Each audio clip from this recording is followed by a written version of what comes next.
রমজানে খুলনার শিরোমণি বাজারে মরা মুরগি বিক্রির অভিযোগ। খুলনার ফুলতলা উপজেলার শিরোমণি বাজারে পবিত্র মাহে রমজানের মধ্যে মরা মুরগি বিক্রির অভিযোগ উঠেছে। বিষয়টি জানাজানি হলে স্থানীয়দের মধ্যে তীব্র ক্ষোভের সৃষ্টি হয়। স্থানীয় ক্রেতাদের অভিযোগ, বাজারের একটি মুরগির দোকানে অসুস্থ ও মরা মুরগি বিক্রি করা হচ্ছিল। সন্দেহ হলে কয়েকজন ক্রেতা মুরগিগুলো পরীক্ষা করে দেখেন সেগুলোর কিছু আগেই মারা গেছে। পরে বিষয়টি বাজারে ছড়িয়ে পড়লে লোকজন জড়ো হয়ে প্রতিবাদ জানান।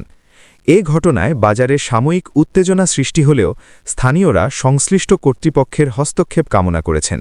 তারা বলেন, পবিত্র রমজান মাসে এ ধরনের অনৈতিক কর্মকাণ্ড বন্ধে নিয়মিত বাজার তদারকি প্রয়োজন। এ বিষয়ে স্থানীয় প্রশাসনের পক্ষ থেকে অভিযোগের সত্যতা যাচাই করে প্রয়োজনীয় ব্যবস্থা নেওয়ার কথা জানানো হয়েছে।